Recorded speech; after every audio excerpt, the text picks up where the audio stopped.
भारतीय संस्कृति, रंगों का संगम, भावों का समंदर, इतिहास की गाथा, परंपराओं की ज्वाला और धरोहर का अथाह सागर है। हमारी संस्कृति देश की सॉफ्ट पावर का सबसे मजबूत हस्ताक्षर है। योग, आयुर्वेद, भारतीय दर्शन, साहित्य, कला और संगीत जैसे अनेक क्षेत्रों में भारत की अमूल्य देन ने पूरे विश्व को प्रभावित किया है। इंदिरा गांधी राष्ट्रीय कला केंद्र भारत की इस समृद्ध संस्कृति को दुनिया के सामने लाने का प्रयास कर रहा है।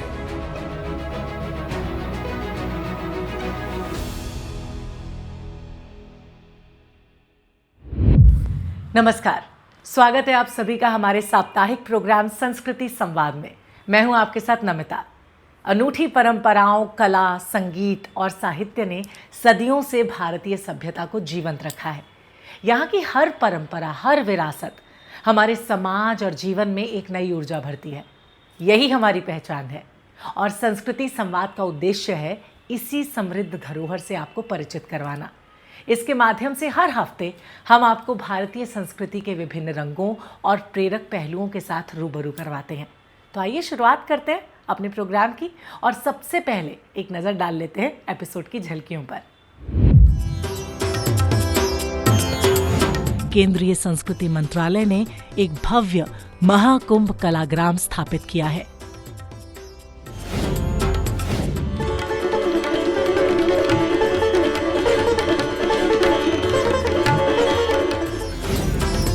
अखाड़ा एक पंचायती व्यवस्था है। इसमें किसी संप्रदाय के कहीं के रहने वाले लोग आकर के इसमें निवास कर सकते हैं।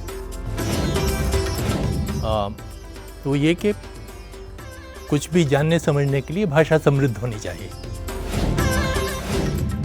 आर्ट ऑफ लिविंग फाउंडेशन ने इस गांव को गोद लिया है।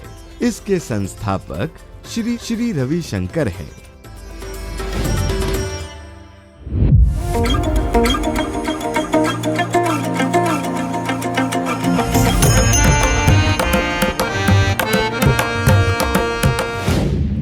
झलकियों के बाद अब रुक करते हैं आज के पहले सेगमेंट साप्ताहिक सुर्खियां का, जिसमें हम आपको बताते हैं कि बीते दिनों कला और संस्कृति से जुड़े किन महत्वपूर्ण कार्यक्रमों को आयोजित किया गया। तो जल्दी से देख लेते हैं क्या कुछ खास है आज की सुर्खियों में। प्रयागराज में चल रहा महाकुंभ पूरी दुनिया में भारतीय संस्कृति की आभा बिखेर रहा है और पूरी दुनिया को लुभा रहा है। महाकुंभ के दौरान गंगा, जमुना, सरस्वती की पावन त्रिवेणी में आस्था की डुबकी लगाने के लिए विश्व भर से श्रद्धालु संगम तट पर आ रहे हैं। इस महाकुंभ का संयोग 144 वर्षों के बाद बना है। इस दिव्य आयोजन में भारत की आध्यात्मिक और सांस्कृतिक विरासत को उजागर करने के लिए केंद्रीय संस्कृति मंत्रालय ने एक भव्य महाकुंभ कलाग्राम स्थापित किया है।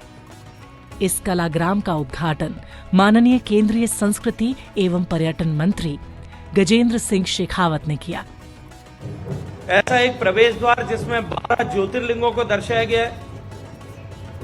अनुभूति मंडपम, जहां आकर के इमर्सिव जोन, गंगा के धरती पर अवतरण के से जुड़े को, जहां archaeological survey of India, IGNCA और इलाहाबाद संग्रहालय, इन सब ने मिलकर के जिस प्रदर्शनी को किया है, उसके साथ साथ में इस कुंभ के अवसर को और अधिक जीवंत बनाने के लिए और भारत की सांस्कृतिक विविधता को दिखाने के लिए, उसका दर्शन कराने के लिए भव्य कार्यक्रमों की रचना भी आने वाले 45 दिनों के लिए की है।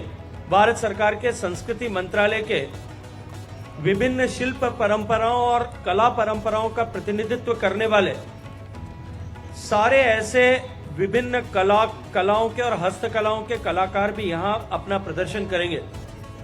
संस्कृति मंत्रालय ने इस दिव्य भव्य महाकुंभ को इन्फ्लुएंसर्स के जरिए विश्व से परिचय कराने के दिशा में भी अनेक प्रयास किए हैं। ये कलाग्राम 10 एकड़ के विशाल नागवासुकी क्षेत्र में बसा एक सांस्कृतिक रत्न है। कलाग्राम में आपकी यात्रा इसके विस्मयकारी प्रवेश द्वार से शुरू होती है, जिसकी चौड़ाई 635 फुट और ऊंचाई 54 फुट है। 12 ज्योतिर्लिंगों की कहानियों और भगवान शिव के हलाहल पान के पौराणिक प्रसंग को दर्शाते अनोखे कलाग्राम का उद्देश्य भारतीय लोक कला, संस्कृति और परंपराओं को जीवंत मंच प्रदान करना है। कलाग्राम को 3 C यानी क्राफ्ट, क्यूजीन और कल्चर के रचनात्मक संगम के रूप में डिजाइन किया गया है। ये कलाग्राम कुंभ की कहानी पर आधारित है। इस कलाग्राम में इंदिरा गांधी राष्ट्रीय कला केंद्र ने एक अनूठी प्रदर्शनी लगाई है, जिसमें पंच महाभूतों पर आधारित चित्रों का सुंदर संग्रह प्रस्तुत किया गया है। साथ ही भारत के प्रसिद्ध घाटों की पारंपरिक सांझी कला को भी प्रदर्शनी में शामिल किया गया है। यहाँ कुंभ परंपराओं और नदी संस्कृति की गाथा को अद्भुत चित्रों और कलाकृतियों के माध्यम से दिखाया गया है। इसके अलावा इस प्रदर्शनी में कुछ विशेष डॉक्यूमेंट्री फिल्में भी प्रदर्शित की गई हैं। इनमें in search of nectar, Mahakumbh, Yamuna, the river of gods and humans, mighty Brahmaputra और देव नदी नर्मदा शामिल हैं। अविरल शाश्वत कुंभ में आयोजित ये प्रदर्शनी हमारी सांस्कृतिक धरोहर के विशिष्ट पहलुओं को प्रदर्शित करती है। कलाग्राम के रूप में ये अनूठा सांस्कृतिक केंद्र महाकुंभ की समृद्ध विरासत और आध्यात्मिकता को प्रदर्शित करता है। तो ये थी साप्ताहिक सुर्खियां। अब बात करते हैं अगले सेगमेंट यानी संगीत की। भारतीय संगीत में उपयोग किए जाने वाले वाद्य यंत्र अपनी विशिष्ट ध्वनियों से सबका मन मोह लेते हैं। उन्हीं में से एक है सितार, जिसकी झनकार वातावरण में मधुर कंपन पैदा कर देती है। इस अद्भुत वाद्य ने न सिर्फ भारत में बल्कि विश्व भर में संगीत प्रेमियों के दिलों को छुआ है। सितार को दुनिया के संगीत पटल पर स्थापित करने में उस्ताद विलायत खान, पंडित रविशंकर, पंडित निखिल बनर्जी, इन सभी संगीतज्ञों ने बहुत इंपॉर्टेंट रोल प्ले किया है। इसी परंपरा में एक और ख़ास सितार वादक हैं उस्ताद शुजात हुसैन खान, जो उस्ताद विलायत खान के पुत्र हैं। शुजात खान इमदाद खानी घराने के प्रख्यात सितार वादक हैं और अपनी अनूठी शैली के लिए ये जाने जाते हैं। उन्होंने भारतीय शास्त्रीय संगीत को युवा पीढ़ी तक पहुंचाने में बहुत इंपॉर्टेंट रोल प्ले किया है। तो चलिए सांस्कृतिक प्रस्तुति के इस खास सेगमेंट में आज हम आपको सुनाते हैं उस्ताद शुजात खान का मधुर सितार वादन।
शुजात खान की इस प्रस्तुति से तो आपको लग ही गया होगा कि अपने परिवार की गौरवशाली परंपरा को वो कितनी कुशलता के साथ आगे बढ़ा रहे हैं।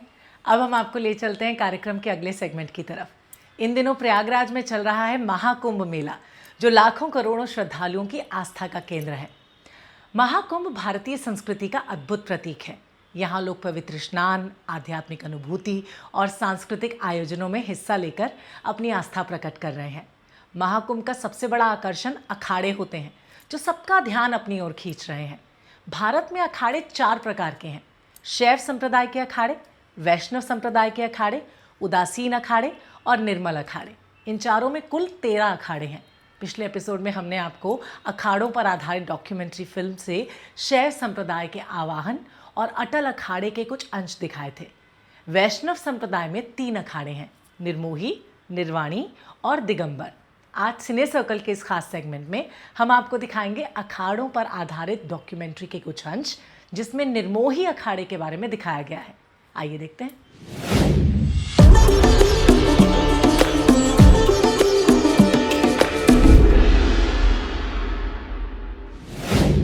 13 अखाड़ों में 7 अखाड़े शैव संप्रदाय, 3 अखाड़े वैष्णव संप्रदाय, 2 अखाड़े उदासीन और 1 अखाड़ा निर्मल अखाड़े के रूप में वर्गीकृत किए गए हैं।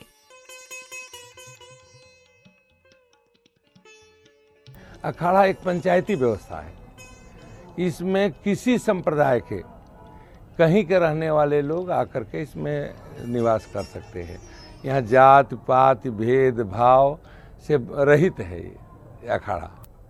अब प्रथम गुरु तो हमारे भय हैं हनुमान जी। उससे भी प्रथम गुरु मानेंगे तो माता जगत जननी जगदम्बा आदि शक्ति भगवती माता जानकी। जानकी जी से मंत्र से हनुमान जी के मिला, हनुमान जी से सप्तऋषि के मिला, सनक सनातन सनत कुमार से लेकर के आज ये इतना परंपरा चला आया। निर्वाणी यानी अखाड़े के जो मेन इष्ट देव हैं वो हनुमान जी हैं। हमारे हनुमान जी के लाल ध्वज।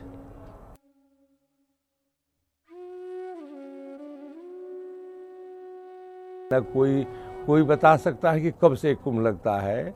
ये अनादिकाल से सनातन संस्कृति की एक परंपरा है। रामचरितमानस में भी इसका वर्णन है। माख मकरगति रवि जब होई, तीर्थपति आव सब कोई। ये देव कुंभ है।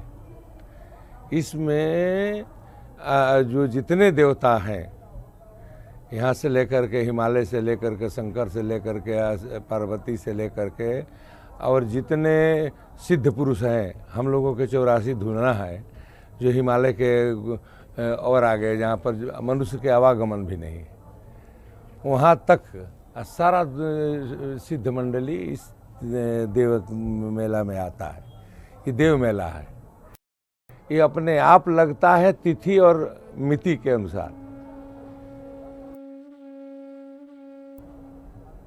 पहले नागा छवड़ा होते हैं जो आएंगे शुरू में तुमको नागा कहेंगे, छवड़ा कहेंगे। फिर हुड़दंगा, फिर नागा। 12 साल रहेंगे तो नागा बनेंगे। नागा बनने के बाद में उनका उत्सव होता है।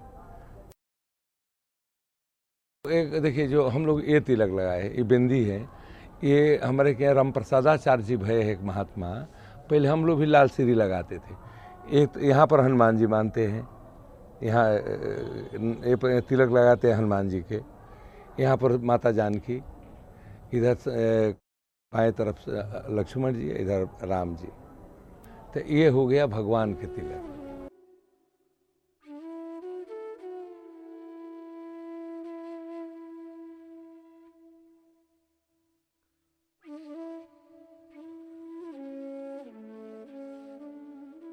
हमारा जैसे अखिल भारतीय श्री पंच दिगंबर यानी अखाड़ा है, जिसमें हमारे इसमें जो नागा होते हैं, साधु होते हैं। हमारी साधु भाषा में हम लोग उसको निहंग बोलते हैं। निहंग विरक्त बोलते हैं, मतलब जो शादी ब्याह नहीं कर सकता है। कई जगह लिखित भी हैं कि अखाड़े के साधु हिंदू राजाओं से मिलकर यवनों से युद्ध किए हैं। ध्वज की कलर देखिए, जैसे सफ़ेद कलर है, शांति का प्रतीक है। लाल हमारे जो है तो हमारे इष्ट हनुमान जी हैं। काला आपको बताया कि मुगलों के द्वारा मिला। हरा जो है तो ये हरित क्रांति है। पीला जो है तो हमारे वैराग्य का है। मतलब 5 कलर जो है तो 5 कलर का अपना अपना एक विशेष महत्व है। और वो ध्वज जो है हनुमान जी के रूप में होते हैं, जिससे हम लोग हनुमत ध्वज भी कहते हैं। बालानंदाचार्य जी ने अखाड़ों की स्थापना की और रामानंदाचार्य जी इसके जगत गुरु हुए, जो उन्होंने 12 शिष्य बनाए, जिसमें उन्होंने हर वर्ग को लिया, सभी वर्णों को, साधुओं को उन्होंने अपने शिष्य बनाए और उन्होंने ही पूरे इस देश में रामानंद संप्रदाय का उन्होंने विस्तार किया। तो अभी आपने देखा निर्मोही अखाड़े की अद्भुत परंपरा इस डॉक्यूमेंट्री के माध्यम से। अब हम बढ़ते हैं संस्कृति संवाद के एक और खास सेगमेंट विशेष साक्षात्कार की तरफ, जिसमें हम आपको मिलवाएंगे एक ऐसे चिंतक से जो दर्शन शास्त्र के टीचर रहे हैं, दिनमान जैसी पत्रिका के अहम स्तंभ रहे हैं और इसके बाद जनसत्ता अखबार के दिल्ली के स्थानीय संपादक भी। हम बात कर रहे हैं प्रख्यात लेखक, पत्रकार और चिंतक श्री बनवारी की। भारतीय संस्कृति, यूरोपीय सभ्यता और गांधी पर उनका अध्ययन और लेखन हमें एक नई दृष्टि के साथ सोचने की दिशा देता है। तो आइए विशेष साक्षात्कार के इस सेगमेंट में देखते हैं श्री बनवारी से हुई खास बातचीत के अंश।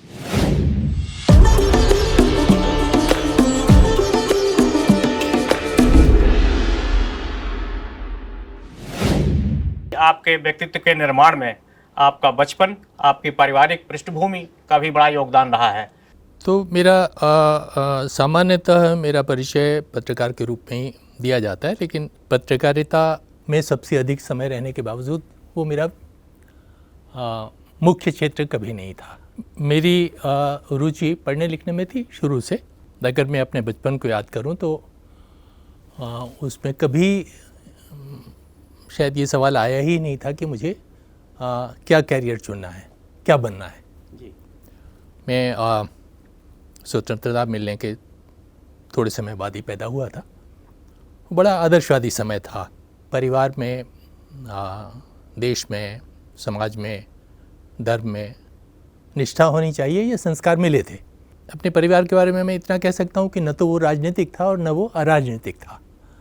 मेरे पिताजी रेलवे में थे और सरकारी नौकरी में होने के कारण वो किसी दल में रुचि नहीं ले सकते थे और उनकी रुचि थी भी नहीं। लेकिन गांधी जी को बहुत मानते थे और उनके कारण गांधी जी में हमारी श्रद्धा बचपन से मेरी श्रद्धा पैदा हुई। बचपन में जो सबसे बड़ी बात उन्होंने मुझे कही होगी वो ये कि कुछ भी जानने समझने के लिए भाषा समृद्ध होनी चाहिए। जी। और भाषा समृद्ध होने के लिए आवश्यक है कि आप साहित्य पढ़ो। मेरी भाषा जैसी भी हुई, मैं उसका श्रेय उस दौर को ही जाता है। तो जब मैं 11वीं में था, मैंने ये आप समझ लीजिए कि कुछ 17-18 साल का रहा होगा, सन 64 की बात है। तो ये भाषा का सवाल कुछ उस समय उठा था किसी तरह से, मुझे याद नहीं कैसे उठा था। तो मैंने एक लेख लिखा उस पर। और मैं स्कूल में था, मैंने 11वीं का के इम्तहान के बाद का समय है और मैं पता नहीं किस उत्साह में जाकर वो नवा टाइम्स के दफ्तर में दे आया। असल में नवा टाइम्स हमारे घर में आता था उस ज़माने में और उसी एक अखबार से हमारा परिचय था। अगले 3-4 दिन तक मैंने देखा उसमें नहीं छपा, तो मैंने मान लिया कि वो छपने योग्य नहीं माना गया और शायद हम छुट्टी मनाने कहीं चले गए। लौट कर आए तो मेरे किसी मित्र ने कहा कि अरे तुम्हारा तो एक आर्टिकल छपा था नवा टाइम्स। मुझे बड़ा आश्चर्य हुआ। तो उसने कहा कि तुम, मेरे पास तो नहीं है, तुम जाके दिल्ली पब्लिक लाइब्रेरी में पुरानी फाइल निकाल के देख लो। देखा तो वो बाकायदे छपा हुआ था, नाम से छपा हुआ था। तो वो एक तरह से पहला परिचय था मेरा। मतलब साहित्य और राजनीति में जो मेरी दिलचस्पी थी उसके कारण दिनमान के पहले अंक से मैं उसका पाठक था। 1965 में दिनमान निकला था और मैं नियमित रूप से जाकर उसे खरीद कर लाता था और पढ़ता था। तो यानी 65 में इस दिनमान शुरू हुआ, 69 तक अज्ञे जी रहे, 69 में साय जी आए। दिनमान तो मतलब मूर्धन्य था वो। दिनमान इंटेलेक्चुअल उस वर्ग में एमए शायद उसके बाद हम कर चुके थे और फिर मैंने और अनुपम ने दोनों दिनमान के दफ्तर जाना शुरू किया और उनके लिए लिखना शुरू किया। और आमतौर पे हम सामाजिक सांस्कृतिक विषयों पर लिखते थे, कुछ पर्यावरण के विषयों पर लिखते थे और संयुक्त रूप से लिखते थे। मतलब हम दोनों का नाम उसमें जाता था और इस तरह ये लिखना शुरू हुआ। उसके बाद अनुपम गांधी शांति प्रतिष्ठान की एक पत्रिका थी गांधी मार्ग, तो उसके एडिट करने में उनको थोड़ा समय देना पड़ा। उसी दौरान ये आंदोलन शुरू हुआ जयप्रकाश जी का। तो आप समझिए कि हम दिनमान में लिख रहे थे, तो एक तरह से मैं दिल्ली विश्वविद्यालय में पढ़ा भी रहा था। इमरजेंसी ख़त्म होने के बाद फिर ये पत्रकारिता का किस्सा फिर से शुरू हुआ। फिर से हमने अनुपम ने दिनमान में भी लिखना शुरू किया। प्रजानीति दोबारा नहीं निकली थी। प्रभाष जी को चंडीगढ़ भेज दिया गया था इंडियन एक्सप्रेस का रेजिडेंट एडिटर बनाकर, और ये था कि जनसत्ता निकलेगा, आगे पीछे कभी जनसत्ता निकलेगा। श्री बनवारी की इस बातचीत से आपको निश्चित ही चीज़ों को एक नई रोशनी से देखने की प्रेरणा तो ज़रूर मिली होगी। अब बात संस्कृति संवाद के अंतिम सेगमेंट मेरा गांव मेरी धरोहर की, जिसमें आप रूबरू होते हैं भारत के किसी एक गांव की विशेष लोक कला और वहां की परंपरा से। गौरतलब है कि मेरा गांव मेरी धरोहर भारत सरकार की अहम परियोजना national mission on cultural mapping का महत्वपूर्ण हिस्सा है। इसके अंतर्गत देश के सारे गांव का दस्तावेजीकरण किया जा रहा है। तो आज हम आपको ले चलते हैं महाराष्ट्र के काठेवाड़ी गांव में।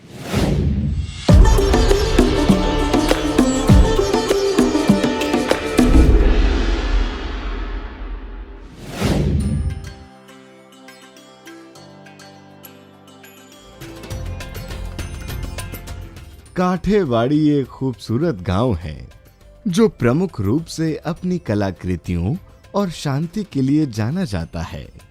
काठेवाड़ी गांव की संस्कृति इसकी जड़ों में गहराई से अंतर्निहित है और ग्रामीणों के लिए सबसे महत्वपूर्ण चीज है।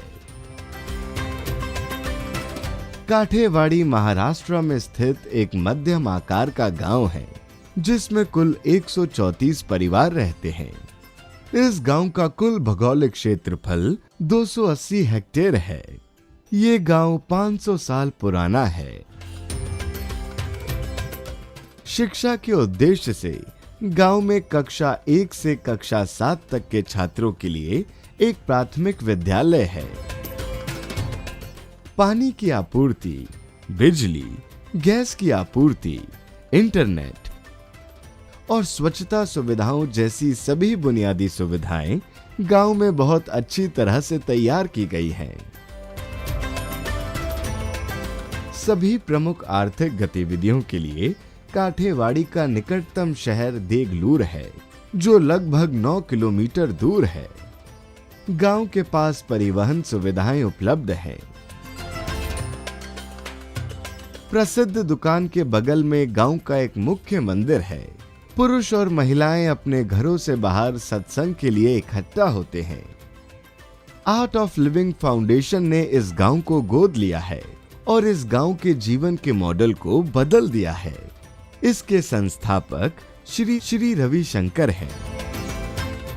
ये गांव अपनी खूबसूरत जंगरुत कलाकृतियों के लिए भी जाना जाता है।